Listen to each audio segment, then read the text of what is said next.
bana King, bana Dar es Salaam, bana Poto, bana Mokili Mobimba, Site FM Moko, Afrique Info avec Franck Stemai, Yandankala, Twende.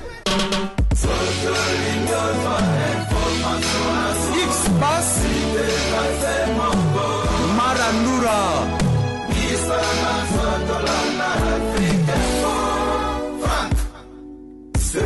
Tout Paris, bonjour monde entier, bonjour chers internautes de Afrique Info, le vrai de mégastar de la presse congolaise, pourquoi pas tout le monde qui aime Gloria Olangui de la Afrique Info, je vous salue là, vous êtes partout dans le monde, hein.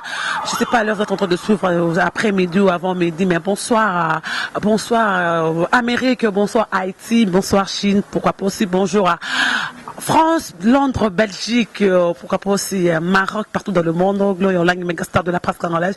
Je dis merci à nombre de la site Franck Stemai, pourquoi pas aussi Janine Kazola, merci à toi, merci à Koumonse, Nzambe, à Norvège, je te salue, Rosette Lafleur, là, je te salue aussi, merci à Maman Ouiveleng, Maman Privé, il y a Sylvie Mbembe, merci pour tout, merci aussi à Jojo Ngondaime, la terre avantageuse, merci à Ouli Mouché, le véritable code, Jojo Ngondaime, la terre avantageuse, sans oublier encore Djezola, mon agence privée, je te salue Djezola, sans oublier Maman Méline Zembaya, tous Pépélem Beto, le maloriste congolaise, merci à toi, merci à Babi et Passim Moto, là vous êtes, je vous salue loin, je vous salue de la part de Mégastar de la presse congolaise, merci aussi à Dadi Mavongolé, Dada Babana, Bera de près de Zamunda, merci là tu es, on est de cœur avec toi, on te soutient à 100%, pourquoi pas aussi à notre demi-dié, lui c'est dit maintenant, Chancel Mbemba, courage là tu es, on est ensemble avec toi, toi tu le sais comment, Tetolo, Kaka, merci Mbokani à Marlène était sa grande sœur propre. Merci Mbokani, merci à toi, je te salue. Yo Yebikanez à la rare, merci à joueur Nelson. Il y a République démocratique du Congo, merci à vous. Merci aussi à Vie Alercicas, Vie Alercicas, Vie Abatu, Abissonia, ça. Quand je te salue, quand Brigitte là tu es, merci pour vos cadeaux, merci pour tout. Merci à vous tous. Aujourd'hui, c'est une émission spéciale. C'est une émission spéciale, mais je suis dans la commune de Kitambo. Je suis venu voir un grand frère que je le reçois souvent, selon votre demande. Quand je parle avec lui, Kimaël et Mobi Maranakat, on va en parler surtout, pourquoi pas aussi de la presse congolaise, la musique et de rumeurs aux apôtres circuleux de l'artiste Jubem Piana, la veuve de Monsieur King Kester Emene, artiste King Kester Emene, artiste déjà, ça fait 3 ans si je ne me trompe pas. On nous a parlé un peu de rumeurs, on ne peut pas confirmer parce qu'on n'a pas eu Papa Chéri, pourquoi pas aussi, tout une Florence, au soi-disant, communette, quand on a lire, il y a l'Iba la main. Non, tu confirmes, tu as Mkoto, Jibem Piana lui-même, pourquoi pas aussi à Florence Emenea, la maman des enfants de Emenea, la veuve, Oyakoufana Emene ensemble. Je suis avec Alain Dele, on va en parler pour tout. Il est à côté de moi. On va parler. Navanda, Yoro Télématé. Bonjour. Bonjour, une américaine perdue au Congo, Gloria Olangui. Bonjour également, occasion, Olanda Biso Awa. Je suis très honoré puisque déjà, c'est Peli Oyatina résidence, tout solo là, où il y a tête reposée. Donc c'est ça vraiment, Bolingo, Yamusala Oyo. Et maximum de respect. Ces soldats qui étaient blessés sur le front, donc Chancel Memba demi-dieu.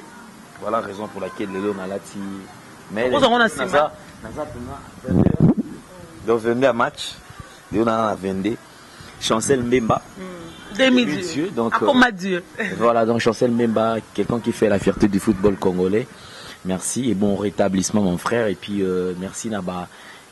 Équipe nationale Mobimba, tout ça là, sans oublier dire merci Mbokani, Tobo ça a été Francis, Beto fait bonne année Nicaragua, Moté Marlette Tando na Suisse, on a joué à peine Nabisom sous Topi Beauté. Merci Nabande Konyo, surtout les amis de Alain Dele de Johannesburg, donc de l'Afrique du Sud, vous a coordonné par Yemoko Nekonangai, Joël Bangala, que je salue, la passion Beauté, depuis l'Afrique du Sud, Bande Couture Carwash, Sécurité, Massatou. Oyo Bayebi, Betali Bende, Bayebi, puisque je viens de là, je connais comment est-ce que Mambo Zalaka. Vraiment, je suis de cœur avec vous. Donc, élément au Botina, Alain Zonga Kin, qui ne salam sala, Salam Sala. Merci, Gloria. Ok, merci aussi à toi, notre Diogo Junior qui a Tasuka l'a tué. Paris Saint-Germain ne tombera jamais, un Congolais. Mais t'en as Paris Saint-Germain, je te sale l'a tué, babi, ami de Chancel, le Mbemba de midi, courage à toi, notre Diogo. Chancel le Mbemba, n'a benga, un Mbemba, oui, bito le carte, benga, un Mbemba, benga, un courage. On est de cœur avec toi. Basimbi kama kolomba basimbi na bango balete basimbi makolo kasi basimbi balete yo yebi oza Diogo on te reconnaît je sais même pas dire moi je t'appelle plus de midi parce que équipe nationale brassard voilà ça mérite vraiment tu as mérité ça Mbemba, Chancel Mbemba, comme tu avais commencé à aujourd'hui, on a vu des joueurs de Léopard, l'intérêt de Biazéo, on n'a pas compris directement le joueur, voisin Abisso, Némina Abisso, Manabisso, maman aussi de Bi.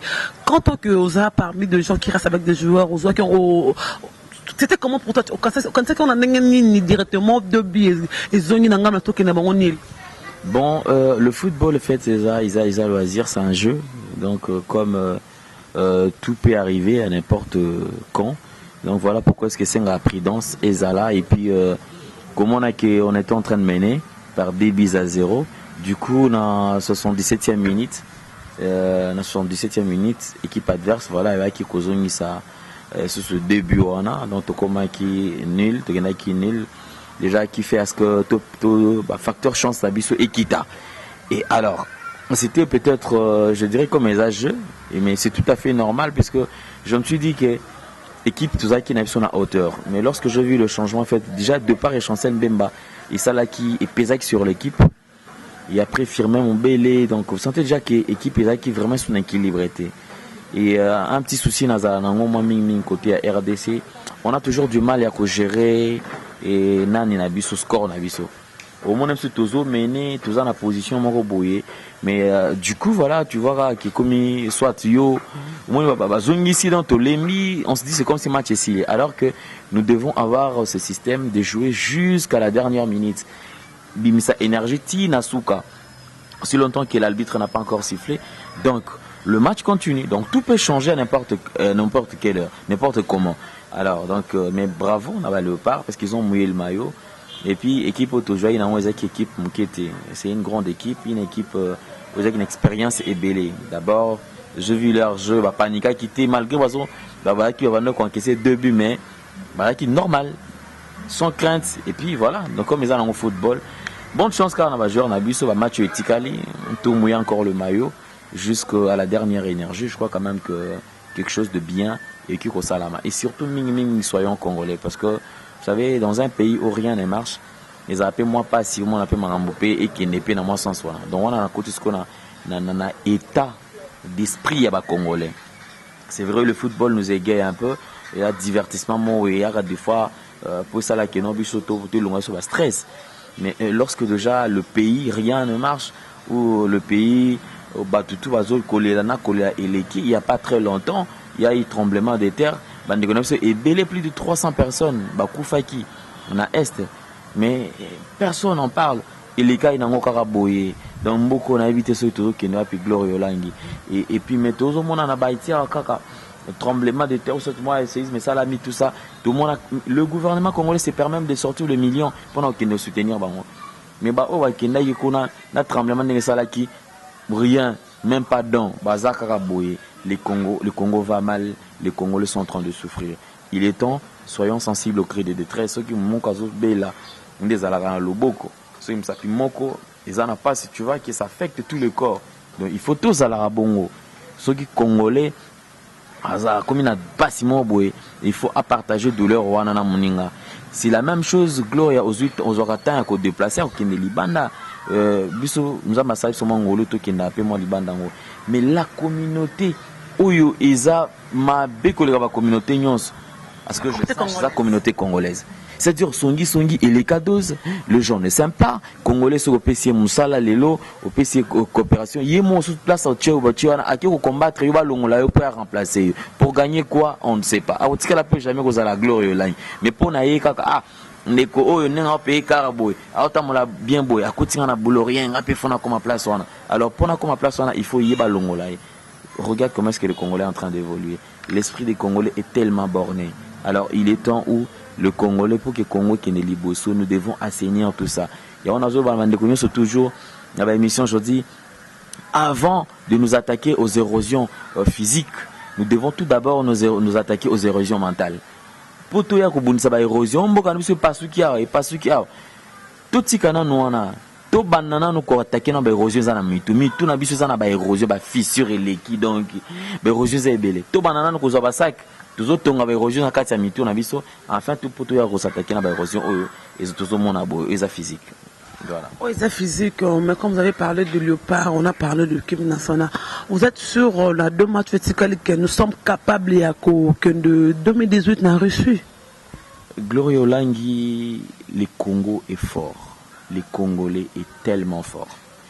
Moi, j'ai toujours dit le concept RDC Elo Kwamakasi, un concept très très fort au Lelo Mutaki ko ignoré. Le Congolais est capable de tout. C'est-à-dire nous sommes capables de renverser, de changer l'eau en vin même. Donc le miracle est congolais. Miracle est zapena pour un Congo. Congolais, ceux qui les lots, si on est concentré, si on est unis, si on est là soudé, si aujourd'hui on essaie un peu de banaliser Maramamabe, Naba Konziamboka, Nabi Sonyon so peuple, tout Sangana Lokola Mutumoko, on est capable de battre le match, tout est Tikaluana et puis qu'on ne peut réussir. Et ça, qui c'était magique. Mais seulement une seule condition, ni téma Congolais, ils allaient polélé, ils allaient ouvert. Puis ça, et aval na batunion surtout na victoire et équipe nationale. Mais ceux qui déjà Congolais à mort tous au monde ah tu vas battre lever la makambo oté basali ceux qui nini comment on appelle ça nini suspense nani baba qui mutu oh malade oh mutu mo ba toucher na lokolo oh ça ina bongo té. Moi franchement ça me dépasse. C'est-à-dire Congolais azobeta na te poser question na nani abo quel Congolais na ceux qui choc. Au monde a Congolais moko bomtaki osala makambo. C'est-à-dire Congolais a aigri na niveau mon a évité. Donc Zamba sunga biso ba inone balobaka ba indo balamuka. Mo indo lamuka Congolais réveille-toi. Il est temps ko bomanon de konayote. Makambo ya ko bomana entre biso na biso ba Congolais. Les phénomènes comme on a sapo, les phénomènes ceux qui bundu ja Congo, les phénomènes c'est né mon ancien. Ce sont des histoires qui n'existaient pas au Congo. Mais les autres comme ça dit ba phénomène moko créé mis en place tout simplement pour déstabiliser le Congo pour que Congolais abanda ko bomana Congo Congolais na Congolais. O tenga na muluba, o gloire yo mtete là biso na meto yo kana ate. Makambo ezala ati. Tu vois? Il faut tous ça unité wana afin que donc c'est encore possible pour la RDC. Phrase pour la RDC c'est encore possible Gloria. C'est possible par rapport de Léopard. On vous soutient, nos frères, amis, connaissances de joueurs de Léopard. On est derrière vous, hein, de joueurs Nyonso, Firmé Mombele, Chancel Mbemba, Junior Okocha, Kebano, Matampi, Jonathan Ikoko, Cicéron, je sais pas, plein de joueurs, on est derrière vous. On vous soutient Léopard, allez-y Léopard, Congo, et Loko Makasi. Tout le monde m'a fait les autres ils ont mal compris par rapport à un message notre ami connaissance de qu'on a vu souvent Maestro Fabregas à faire Chronifoati Fabregas il a parlé de Chronifoati Alelo qui c'est Alelo mais c'est comme ça crée des problèmes hein, dans le monde de la presse musicale les gens ils ont mal jugé Fabregas c'est parce qu'il a parlé de Chronifoati. Tant que toi un homme intelligent un homme par rapport à la Nice tu peux dire quoi par rapport à votre compréhension par rapport de dire Fabregas les Chronifoati Alelo. Le concept Chronifoati je sais quelque part c'est là où le bas blesse en fait. Certains pensent que peut-être Fabregas, je salue d'abord Fabregas et je crois qu'hier c'était le 40e jour, il y a Jonathan Lekompa, donc encore une fois de plus paix à son âme. Et en parlant de concept Wana Chronifoati, Gloria, je pense que tu n'es pas intéressé, moi je ne suis pas intéressé non plus. Pourquoi? Parce que ils ont interpellation, ils ont une façon peut-être yako lamoussa, comme un peu Koko la moussa esprit ya bande connaissance ça la moussa là ça c'est un métier noble en fait ozomona c'est-à-dire artiste a qu'on s'inspirer par rapport à ce qui se passe mais du coup parce que la Chronifoati il n'a pas seulement parlé de Chronifoati il y a eu des gens au les politiciens surtout mais pourquoi les politiciens ça la ngoté ne balobaka qui se sont morvés c'est mouche c'est lui qui se sont piqués, connaît l'affaire. Ceux qui ont connu Fouati, ils en étaient par exemple, Fabregas a bien connu Fouati. Donc, je ne sais pas, ça n'a pas de sens. C'est faux. Mais tant que on a exercé un salaire au Mabé, Gloria, un salaire où il faut échanger.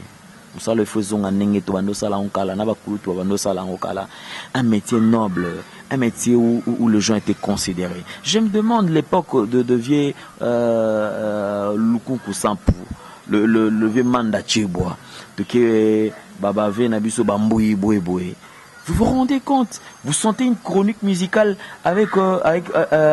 réfléchie, une chronique musicale avec beaucoup d'espace où ils vont permettre à saisir quelque chose.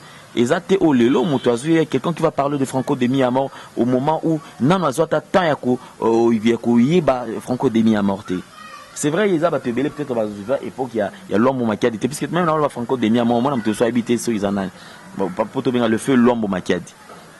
Paix à son âme. Alors, nous sommes là, question, les même pour parler de la musique, pendant ça l'analyse par rapport à la musique. Les tout le monde la musique, ils ont un plagiat, c'est-à-dire que la musique, le feu, l'homme, maquillage, il y a bêta déjà là. Aucun ont zongi les lots.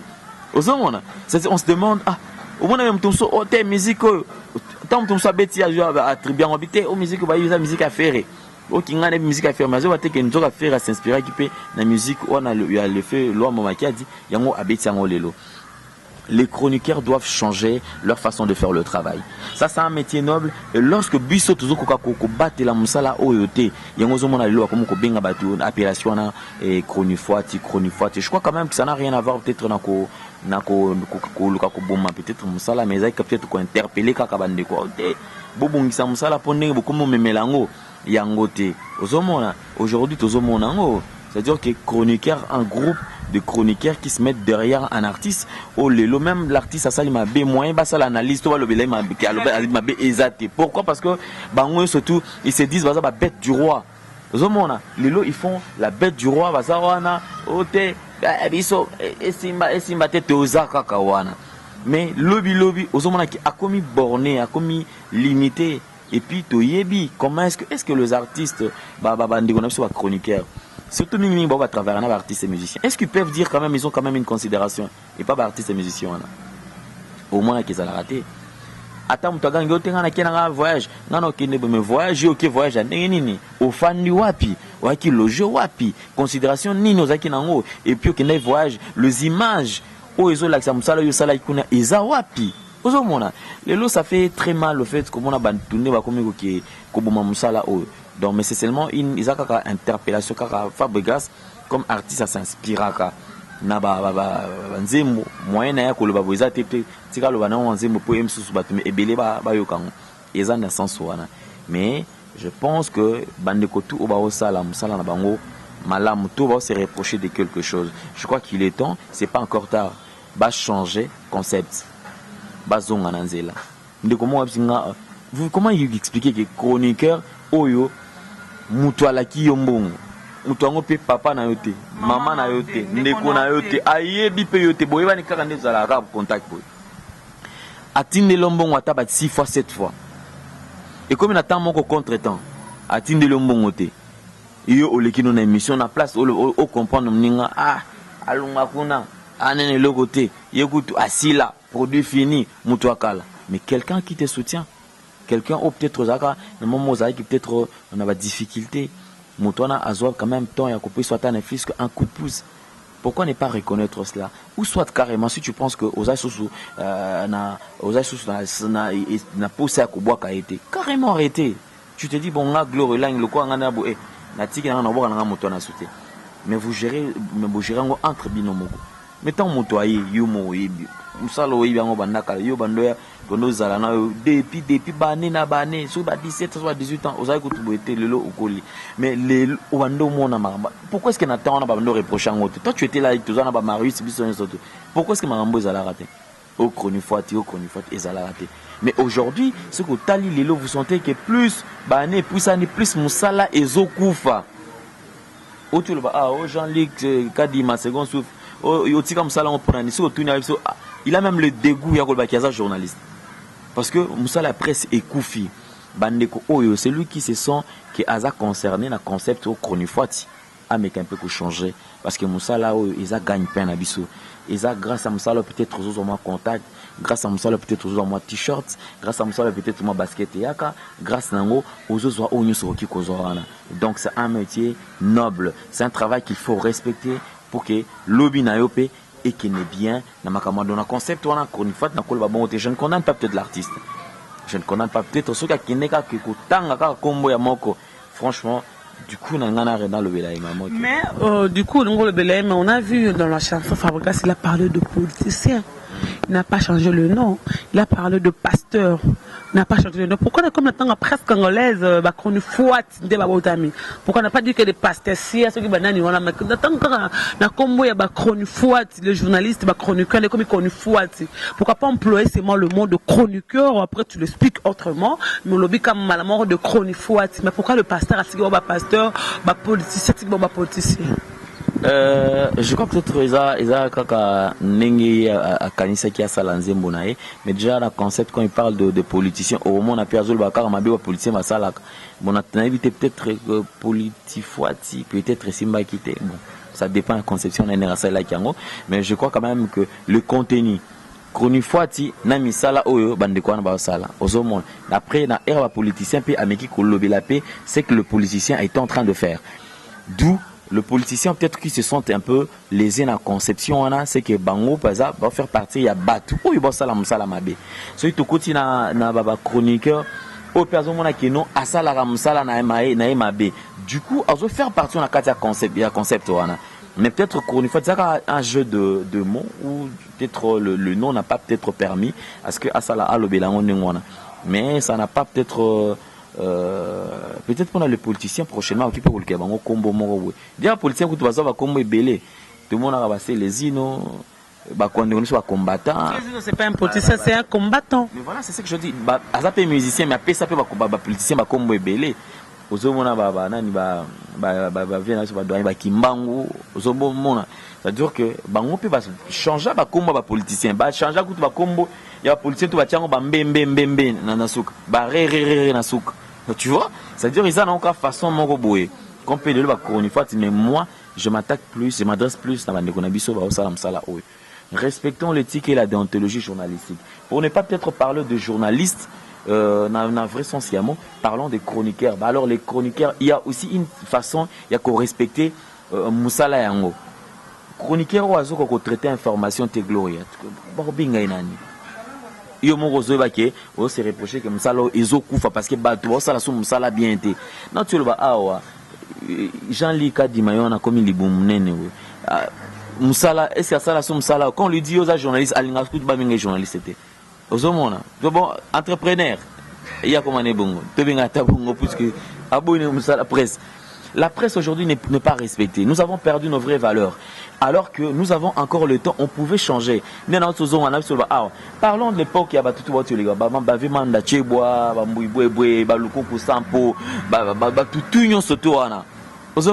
Pourquoi est-ce que Mamie il a peut-être à coquille s'est reproché de baigner chroniqueur à qui comment on a gravité.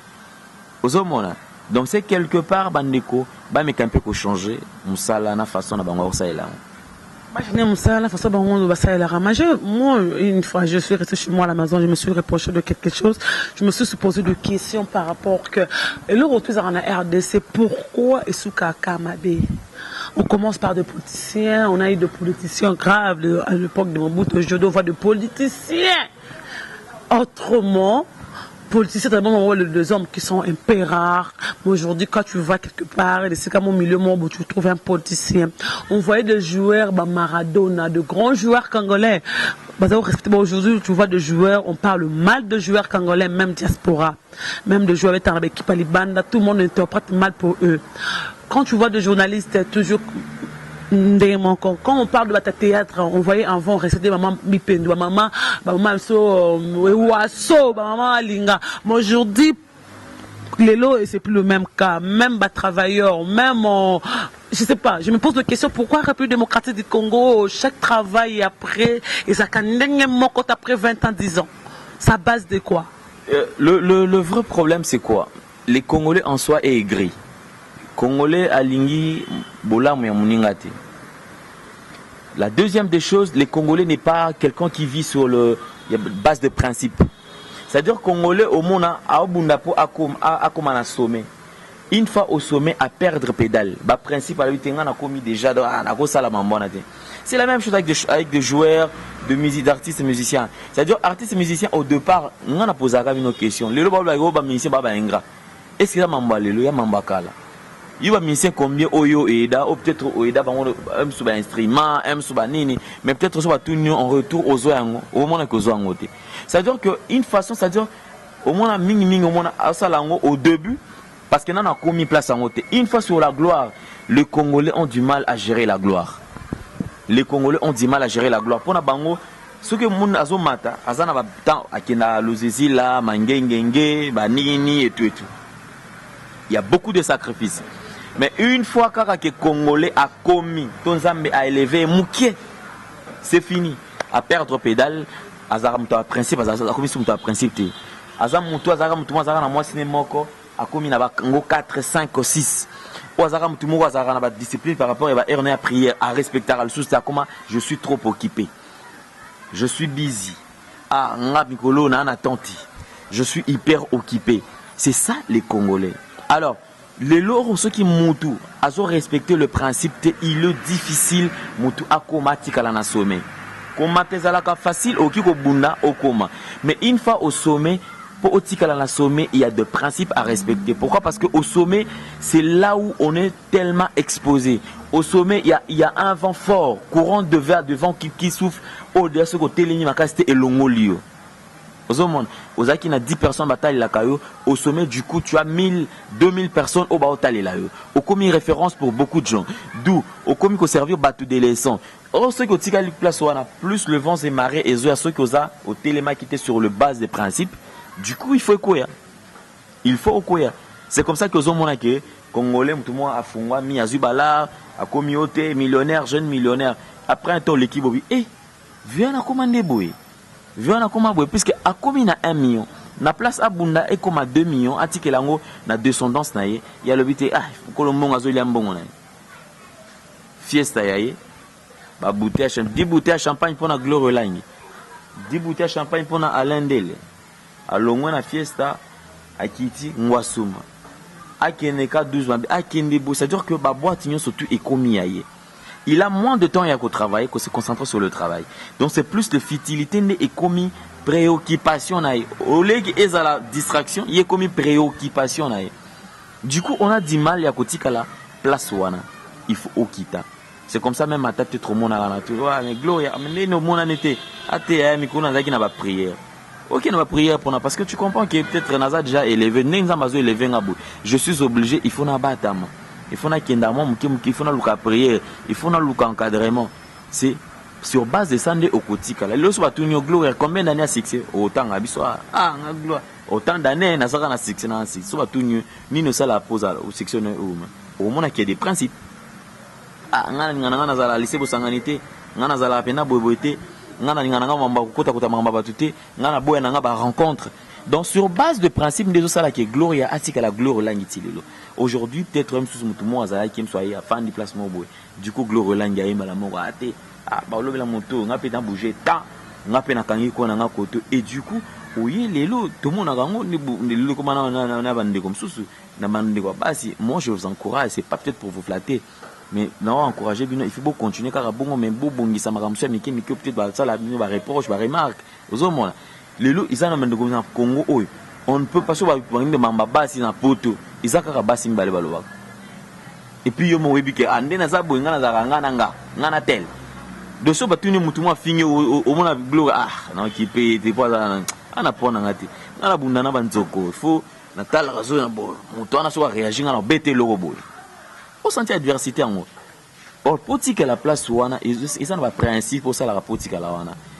Aux hommes, donc, ma bé à Congolais de Yangwana, même la politique, politicien ou un politique, bien, il faut qu'à une maman bon, il y a un maman basse tout va comme il y a 3, 4, 5 bureaux, 10, si ma musicien, ma bé, si ma joueur, ma bé, côté, ma bé, lobby bon, on a plus, il y a qui est de sortie, ben, très au côté, mon tout, il faut accueillir. Donc c'est ce qui fait que les Congolais ont les lois mati le big mon congolais qui tina ils ont un congolais vers un principe. Congolais le principe, merci à toi Yaouli Moucho, le véritable code privé de Gloria Langui. Jojo Ngondaïmen, mon grand frère chéri, je te salue. Jojo Ngondaïmen, la taille avantageuse. Merci aussi à Gauthier Mascotte, l'homme idéal, l'ingénieur de banque Nanga. Vraiment, merci aussi à Koumassé Nzamba Norvège, toi vraiment ça va quoi, merci à toi. Merci aussi à Rosette Lafleur, sans oublier encore Junior Katasuka, je te salue, je te porte dans mon cœur, Maman Wiva, n'est-ce pas? Non, merci à toi. Maman Wiva, désolé, mon agence privée, merci Maëlle de la caméra.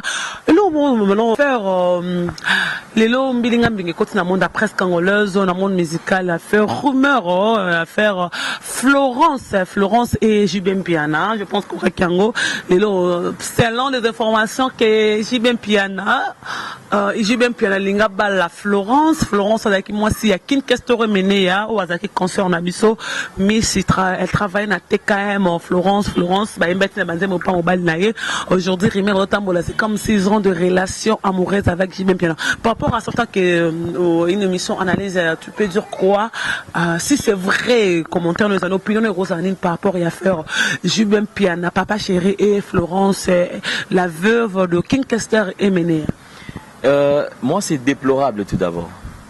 Déplorable pourquoi? Parce que rumeur, rumeur, ils ont précédé information.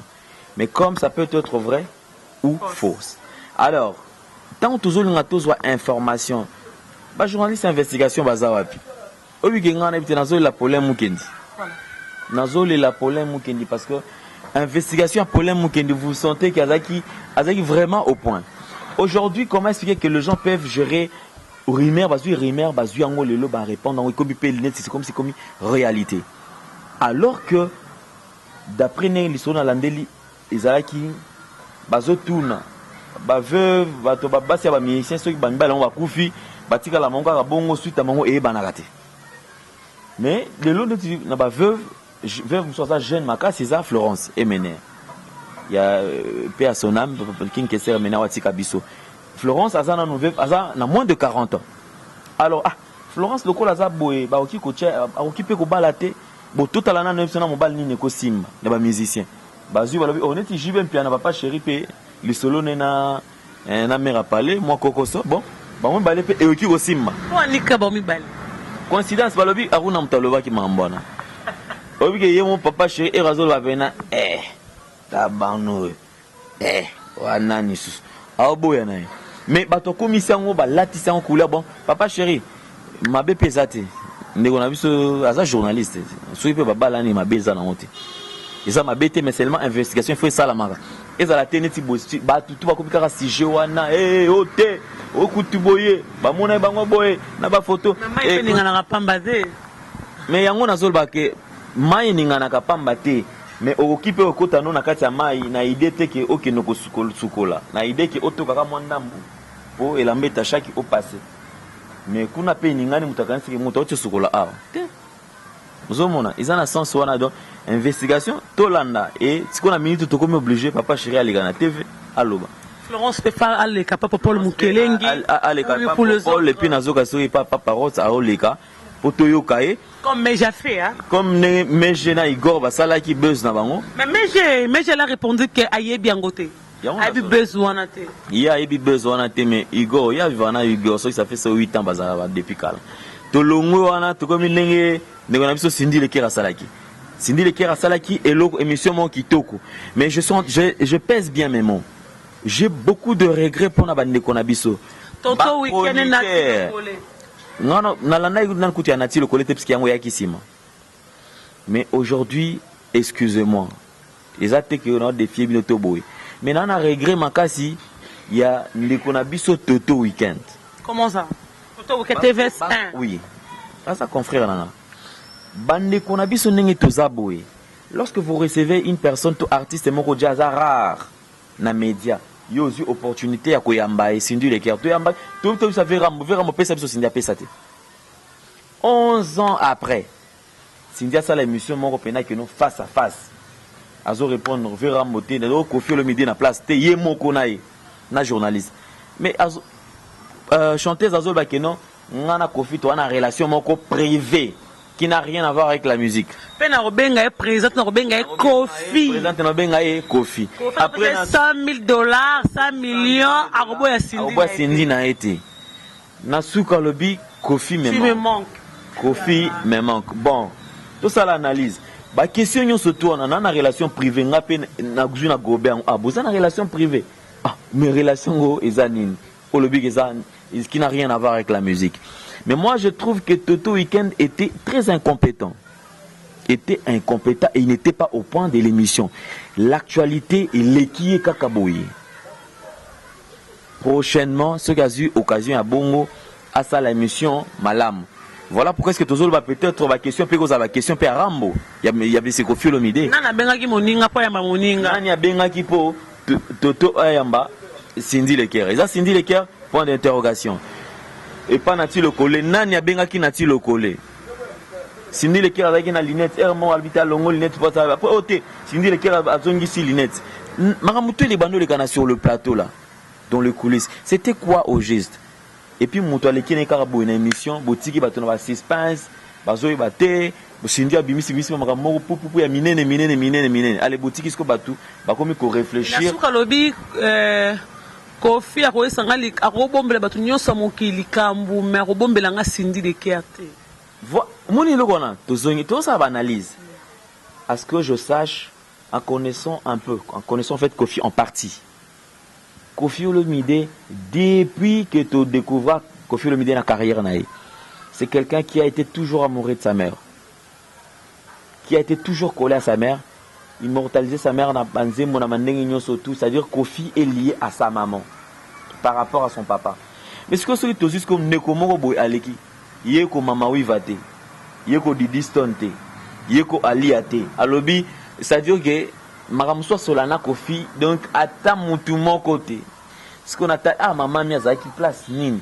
Alors quelle est la place que cette personne? Il y a Johnny Kokutozo Tanga, maman mine Maram, ce que maman mi ba boyete, ce que Moutouana. Ali a pété. Et puis jusque maman na boleki sikara question na boy, le ba Kofi et leki kaka boy. Pour nanine. Bande qu'on a vu ce chroniqueur, nous devons bien travailler. Bah Jean Lika va bozonga musala parce que musala est Kofi. Moussala Ezaya Kokufa. Investigation de Salama, bien été. Encore, nous demandons à M. Kofi Olomide, si possible, après ça a peu occasion, de y Cindy Leker. Conférence de presse, cara. Conférence de presse. Et puis, Atia, Ezala Teote, Batunanga Bote. Ati Kabiso. Journaliste Azala impartial. Tony, chroniqueur Tony Manzala. Chroniqueur les laïka lelo alingi kutunzalate lobi alingi peote pour le col alende la tambola dans la voiture ngapi fona tambola na voiture le col alende les ya sur la chancel même ngapi fona comme na chancel même ngana lokoso ezobo mabiso. Et voilà toujours détruire Moussala oyo. C'est maintenant ou jamais. Toti Kamarambo to sala oyangonde ezoboma. C'est-à-dire que Cindy Leker quand même bravo parce que Assal quand même face à la presse à Solo Laki. Et en parlant de Cindy Leker, on a senti quand même que Cindy Leker était quand même au point par rapport à l'émission. Vous sentez qu'un no journaliste était, qui est très à l'aise. Au moment où Kofi Olomide a fait sa son impression comme si Cindy Leker c'était une fille de 14 ans qui a toujours du mal à répondre devant la caméra, et qui avait toujours du mal à gérer le micro aux hommes par rapport à une émission aux hommes. Mais Lélo quand même à la qui c'est qui à sa maturité moroboye. Kofi Olomide a continué pour toujours rendre Cindy Leker libre. Parce qu'il a un talent, il faut la peine apporter, il faut découvrir, donc c'est ce que je peux dire. Merci beaucoup, nous sommes arrivés à la fin. Quelques choses à faire, un mot à dire à ma frère, Alain Delay. Ah, vraiment, dédicace dans un tata moitan. Dédicace à l'Ibosso dans nos ans, mon glorieux langue, parce qu'on pensait dans là. Et Yami Balé, Zana Maële. Donc, caméraman a vu tout ça, vraiment un petit bon, calme. Et puis, on a Franck Stemay, on a Pessi Mbote, président Iskayali. Et on a Zoni Nabayanga. Merci. On a Chancel Mbemba, c'est lui qui fait la fierté du football congolais. Entre lui et les ballons, il n'y a pas d'espace. Merci na Mbokani. Dieu merci Mbokani. Na Pessi Mbote. Nakena révélation de l'année Oezoya Francis bonne année Nicaragua Betofe Motema Arlette Tandouna Suisse mère double na pesa on beauté on a payé couple à Diogo na biso msusu na ki na l'impresario Claude Ndombasi ya Janice Tachunga Putubanga Micho ya mère Anita Sita. Merci na Maloris la Congolaise Malolo Beckham Neymar de la France. Merci na Chouchou Natati la femme d'affaires. Merci na Joël Bangala et les amis de Alain Delina Afrique du Sud Mobimba na Johannesburg, Cape Town, Durban, Pretoria et bandeko na surtout merci puisque na Zoya bandeko tout na kene suskope sambote na ya Odilo Mapou exemple à suivre Eva Moiri na Autriche ya Pichumi Zazongi na Chine. Merci na Joël Mouya Dior Motema Loriane de Japon Mama Gucci benganga yona Joël Mouya. Merci na ya Odilo et ya Roger Dey Mampouya. Merci na Gina Mamale, merci na Dadi Mavungu les garçons fraises. Merci na Japon na Jika la patronne du cœur na Pessi Mbote depuis Japon et puis na Pessi Mbote na bébé Chris na Japon toujours. Merci na bandeko tout awa na Kisasa awa na pesa Jean-Luc Adima petit frère nangai second souffle et Jean Thierry bon séjour na Kinshasa na pesa chef d'état-major Daniel il y a chef d'état-major gouvernement nangai pesi mbote na Sandra pesi mbote na Laetitia Katou pesi mbote na pesi mbote na bandeko tout obaoza occasion Olanda biso 22 ya match na bosani te et nani na boa kiti les autres là nani na boa kiti donc batoaza ebele oyo na ebi en tout cas botenir nga regarder par rapport à comment on s'est occupé ko bosana et mingi nous vivons l'époque de Chancel Mbemba demi-dieu maele na moni 22 à match. Voilà, nous sommes arrivés à la fin. Je dis merci à tout le monde. C'était la Gloria Olangi avec Alain Dele. Je dis merci à toi, Mbemba, Chancel Mbemba. Ngabi ngaro demi-dieu était pas comme bon. Chancel Mbemba, Mbemba, na biso moko, capitaine de l'équipe. Je te salue. Bon guérison à toi. Merci aussi à Mbokali, wa Dieu. Merci Mbokani, fermier Mombele. Merci aussi à mon joueur privé. Lui, c'est privé de Gloria Olangi. Junior Katasuka Babi, Paris Saint-Germain ne tombera jamais. Merci aussi à Jonathan Ikoko, merci aussi à Cicéron. Allez-y, Léopard, on est derrière vous. Le Léopard, on vous soutient avec votre coach. Jordan, je te salue. Pourquoi pas aussi à Malolo Lorisa Congolaise, Maman Milinze Mbatous, Pepele Ambetolo, merci à Maman Wivelengi, Maman mon chéri, il y a Sylvie Mbembe, je te salue. Pourquoi pas aussi, il y a Jojo Ngonda, email, la taille avantageuse. Et Tobosani Moutoumoko, il y a Freddy Ndongala.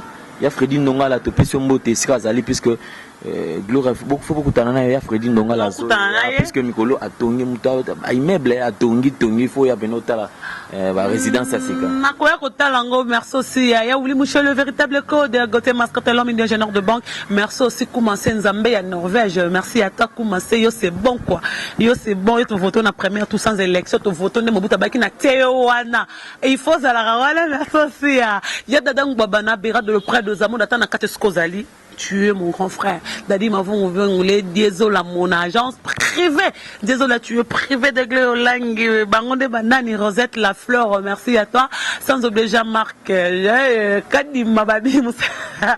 Les bons gars, tout n'est pas si t'es Kenda Wapi. Y'en aurait besoin à Sito, mais derrière la caméra. Franck Stéma et Janine Kezola, merci à toi. Il y a les news stars congolaises. Bango Bakoufa, Yondo, Tika, les news. Venanga Yatong, Minuto Lokaranga. Sans oublier encore.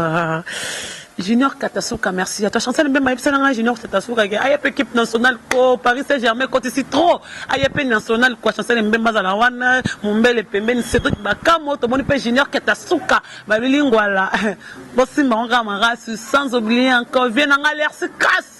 Je te salue via l'Ersikas. Merci à toi. Merci Paris. Merci monde entier. Vrai, tu es un méga star de la presse. Quand je vous salue, je vous aime, je vous love. On se retrouve prochainement, n'est-ce pas, toi, Mayele. C'est parti, bye.